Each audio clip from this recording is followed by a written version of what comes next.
देखिए कल पेपर होने वाला है, ये क्वेश्चन भी है, ये परीक्षा में आता है 1 नंबर का। जो सेट कर रहे हैं वो पेपर बिहार बोर्ड में आएगा, एक बार देख जरूर लीजिए और शेयर कीजिए, सब्सक्राइब कीजिए और सब दोस्तों को पास भेजिए। ये पेपर फिक्स से आएंगे, एक बार देख जाइएगा एग्ज़ाम में। देखिए पहला क्वेश्चन है कि संख्या 0.32 को पी बटा की रूप में बदला जा सकता है। ये क्वेश्चन बताए हैं तुम लोग का, कुछ नहीं करना है। 0.32 है, इसमें क्या करना है, 3 घटा देना है 9 जीरो, ये 29/90 हो जाएगा। बताए हैं क्वेश्चन ये 2 और 2.5 के बीच अपरमेय संख्या है, तो 2 और 2 के 5 अपरमेय संख्या तुम्हारा ये हो जाएगा। क्यों? क्योंकि 5 का वर्गमूल होता है 2.4 होता है। निम्नलिखित में से कौन संख्या कथन सही या सत्य है? आपका बी सत्य हो, क्योंकि एक परमेय और एक अपरमेय संख्याओं का गुणनफल हमेशा क्या होता है, एक अपरमेय का गुणनफल हमेशा अपरमेय होता है। इसको दिमाग में रखना है, ठीक। देखिए बाबू 4 नंबर, यदि n प्रकृत संख्या है, यदि रूट में n है तो n का होगा हमेशा प्रकृत संख्या, कभी प्रकृति कभी अपरमेय संख्या होती है। 4 का होगा डी नंबर होगा, ठीक है।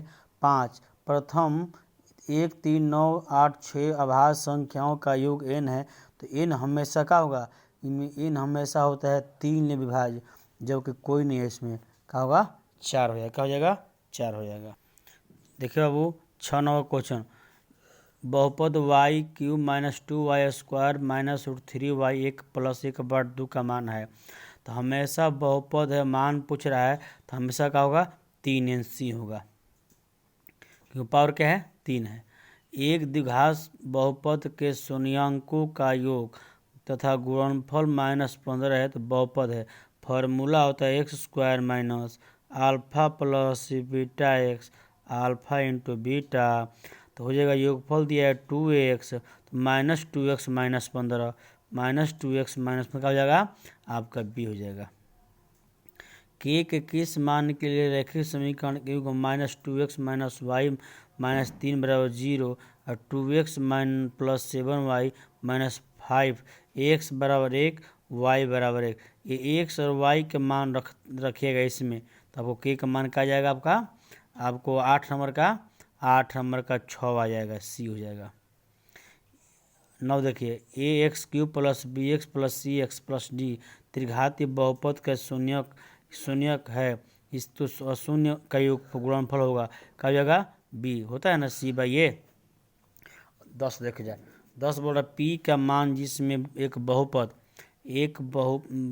p के मान जिसके लिए बहुपद x³ + 4x² - px + 8 पूर्णतः x - 12 से भाज्य है, तो x - 12 से भाज्य है। तो अब देखिए ये मान इसी में रखिएगा, p का मान निकल जाएगा, क्या आएगा आपको 10 नंबर का डी होगा, 4 नंबर डी हो जाएगा ना 16। अब देखिए 11 निम्न में कौन सा x - 2y = 0 3x + 4y = 10, तो हल कीजिए, तो हल कीजिएगा तो 3 3 कट जाएगा, 3 3 कट जाएगा, -6 हो जाएगा 10। अब क्या हो जाएगा आपका हो जाएगा x = 2 y = 1, यानी ए हो जाएगा। 11 देखिए 10 के पावर 2 y = 25, 10 के पावर -y का वैल्यू होता है हमेशा क्या होता है 12 का हमेशा होता है आपको माइनस में है, तो आपको माइनस में है तो इसका हल कीजिएगा, तो हमेशा क्या होता है a 1/5। इसको हम अपने यूट्यूब पर्सनल डाले हैं, यूट्यूब पर डाले हैं, इसको बनाकर लॉन्ग में देख लीजिए, वहाँ पर समझ नहीं आएगा तो। 2k - 1 के समीकरण 10x - 9y / 12 का हल है, तो इसका हल पूछ रहा है, तो ये 2k ये x का मान होगा, ये y का मान होगा, x के मान ये रखिएगा 2k - 1, y के मान के रखिएगा और दोनों मान रख हल कीजिएगा, तो आपको क्या आएगा 13 का 2 आएगा। देखिए 14 बोल रहा है यदि x बराबर √7 + 4√3 है तो x + 1/x का हल क्या होगा, तो हमेशा इसका देखिए बाबू हल करने पर इसको तोड़ना पड़ता है, इसको भी हम यूट्यूब पर डाल रहे हैं स्पेशल बना करेगो। तो इसको हल किया तो हमेशा 4 आएगा, बी ये आएगा। एक्स के पावर n प्लस 1 15 देखिएगा, 15 का कर है एक्स के पावर n प्लस 1 का एक गुणक x प्लस 1 है तो n एक निश्चित रूप है, तो n का होगा आपको एक विषम संख्या होगा, ये होगा। 16 नंबर 16 कह रहा है आपका, देखो 16 देख लो थोड़ा। 16 कह रहा है कि रूट में 3 tan थीटा बराबर 3 sin थीटा, तो sine square minus cos square theta का मान होगा आपको 16 का इसको हल करेंगे, मान रखेंगे तो साइन बटा में कॉस साइन कट जाएगा, रूट में 3 कट जाएगा। अब इसे मान रखिएगा तो आपको क्या आएगा, आपको c 1/3 आएगा। 2 tan theta plus 1 tan square theta का मान 2 tan 30 का मान रखिएगा 1/3, हल कीजिए तो क्या आएगा आपको साइन 60 का आएगा, क्योंकि साइन 60 का √3/2 आएगा हल करने पर। सेक ए बराबर कॉस बी 13/12, ए प्लस बी बराबर कितना होगा, हमेशा ए प्लस बी जब दिया है 12 और 13 दिया है तो हमेशा 90 डिग्री होता है। इस स्थिति में यदि किसी त्रिभुज ए बी सी में कोण ए तथा कोण बी पूरक है तो कट सी का मान क्या होगा, तो कट सी का मान होता है 0 डिग्री, बी नंबर हो जाएगा। 20 कह रहा है tan ए प्लस बी बराबर 3 और tan अल्फा बराबर 1/3, और tan बीटा का होगा 20 नंबर का सी होगा 1/√3, ठीक है। देखिए 21 नंबर बोल रहा है कि यदि सूरज की किरणें का झुकाव 45 और 60 डिग्री से बढ़ता है, 45 से कहा जा रहा है 60, तो एक मीनार की छाया की लंबाई 50 मीटर की घट जाती है, तो मीनार की ऊंचाई कितनी होगी। तो इस प्रकार के डी होगा, हल करेंगे तो 25 3 प्लस √3 होता है, हल करेंगे तो। सूर्य का उन्नयन कोण जब किसी सीधे खड़े खंभों की छाया और उसकी ऊंचाई बराबर है तो होगा, क्या होगा 45 डिग्री। सिंपल है, खंभा और ये होगा ये 90 डिग्री तो 45 होगा। H1 तथा H2 ऊंचाई के दो मीनार के पादों को जोड़ने वाली रेखा के मध्य बिंदु पर संपाति द्वारा 60 डिग्री 30 डिग्री कोण बनाती है। तो H1/H2 का होगा आपको कट जाएगा तो 1:2 3:1 यानी ए होगा। 23 का होगा ए होगा। और 24 देखिए 24 का कह रहा है यदि 6 मीटर ऊंचे वृक्ष की छाया 4 मीटर लंबे वृक्ष छाया उसी समय खंभे 50 छाया है तो खंभे की ऊंचाई कितनी होगी। अब देखिए बाबू इसको सिंपल कीजिएगा, 6/4 50 ऊंचाई पूछ रहा है तो कुछ करना है, कुछ नहीं करना है, ये कट जाएगा 2 ले, ये हो जाएगा आपको 3, ये देखिए ना ये क्या हो जाएगा देख लो, ये 100 हो जाएगा, 100 भाग करने का हो जाएगा आपको 150 का हो जाएगा 75 आ गया। एक 6 मीटर ऊंचे खंभे की छाया पृथ्वी पर दूर 3 मीटर की लंबी है, उन्नयन कोण का होगा 25 का। इसको हल करेंगे, बोर्ड है 6 मीटर ऊंचे खंभा है तो खंभा 6 है, छाया दूर में क्या है 3 है, ये कट जाएगा 3, ये √3 और tan 60 का होता है, tan 60 का मान √3 का हो जाएगा आपका ए 25 का ए। अब 26 देखिए 26 का कह रहा है, 26 कह रहा है यह सरल रेखा जो x बराबर -1 y बराबर +4 निरूपित करता है तो क्या करेगा, हमेशा दूसरे का लंबवत होगा। जिस त्रिभुज के तीनों शेष का नियामक 0 4 0 0 3 0 उसका तो अपरिमित है तो क्या हो जाएगा आपको 12 हो जाएगा, 12 हो जाएगा। बिंदु 2 k -3 4 -7 को जोड़ने वाले झुकाव 3 है तो k का मान कितना होगा, तो k का मान -10 होगा, 28 k हो जाएगा। 29 सरल रेखा x बराबर -2 तथा y बराबर 3 का काटान बिंदु है, 29 का होगा, 29 का हमेशा ये होगा। 30 सरल रेखा 5x - 3y + 10 बराबर 0 अक्षों के बीच बने त्रिभुज का क्षेत्रफल का होगा 10/3 होगा। बोर्ड फिर देखिए इसमें बोल रहा बांगे 31 का चित्र में बी डी बराबर सी डी, सी बराबर ए ई, बी ए डी बराबर सी ए डी, कोण ई बी सी बराबर ई बी ए, मिलकर में कौन सा होगा आपको ए बी बराबर बी सी बराबर ए सी होगा। 31 के लाइक सब्सक्राइब शेयर करो और भेजो, सब लोग पास हो। कल का पेपर में आएंगे, एक बार जरूर देख लीजिएगा, फिक्स है, आने वाला है। देखो वो 32 बोल रहा है, दिए गए चित्र में पी क्यू समानांतर बी सी, ए पी बराबर 2 सेमी, पी बराबर 6 सेमी, पी क्यू बराबर 3 सेमी, तो बी सी का मान बोल रहा है। तो बी सी का मान हमेशा देखो दिया ना, सी होगा 10, क्या होगा 10 हो जाएगा, क्या हो जाएगा 10 हो जाएगा। 10 देखो क्या होगा, ये देखो 2 है 2 हो जाएगा, 6 है 6, बी सी पूछ रहा है, बी और सी ये पूछ रहा है, तो 6 देने का 12 हो जाएगा, डी होगा।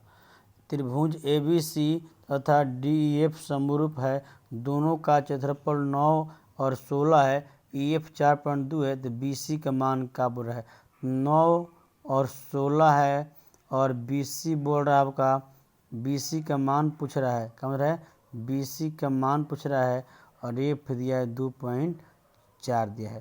तो 8 9 16 और 8 9 16 और हो ना, देखिए 8 9 16 होता है, क्या हो जाएगा 16, ठीक है, भाग करेंगे हल करेंगे 3.15 बी हो जाएगा। 34 दिए गए चित्र में डी समानांतर बी सी, ए डी बराबर 2, बी डी बराबर 3, ए बराबर 1.6, ई सी पूछ रहा है। तो देखो ए डी दिया है 2, बी डी दिया है 3 और ए दिया है 1.6, ए दिया है 1.6 और ई सी पूछ रहा है, ई सी पूछ रहा है, तो 2/3 हो जाएगा। हल करना बताएगा बी आएगा। एक सरल रेखा को खींचने में के बिंदु अवश्य हो तो के का मान होगा 35 के 2 होगा, सी हो जाएगा। अब देखो 36 देखो 36 का कह रहा है, 36 कह रहा है कि ठीक 4:24 अपराह्न पर घंटे के सुई दोपहर के बाद कितने डिग्री कोण पर घूम जाती है, आपको डी हो जाएगा 132 डिग्री पर। अब देखिए 37 किसी त्रिभुज के 3 लंब को मिलान बिंदु को कहा जाता है। त्रिभुज के 3 मिलान बिंदु को डी कहते हैं लंब केंद्र।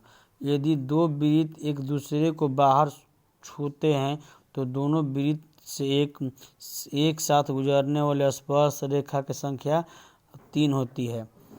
पी क्यू आर एस समानांतर त्रिभुज पूर्णतः वृत्त से घिरा है, तो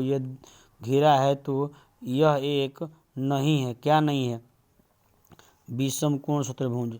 दिए गए पी क्यू आर एस चक्रीय चतुर्भुज है जो 0 केंद्र वाली वृत्त के पूर्णतः घिरा है, कहा जाएगा आपको घिरा है, तो आर पी एस ये निकालना है, आर पी एस निकालना है, 30 है तो 30 होगा। 80 सेमी त्रिज्या के देखो आपको देख लीजिए 31 नंबर, 80 सेमी त्रिज्या के आधार वृत्त के 20 सेमी ऊंचाई वाले बेलन कुल पृष्ठीय क्षेत्रफल सतह के पृष्ठ क्षेत्रफल का अनुपात होता है, क्या होता है 5:1। जो दीजिए देखो 80 20 100 या 20 5 हो जाएगा ना।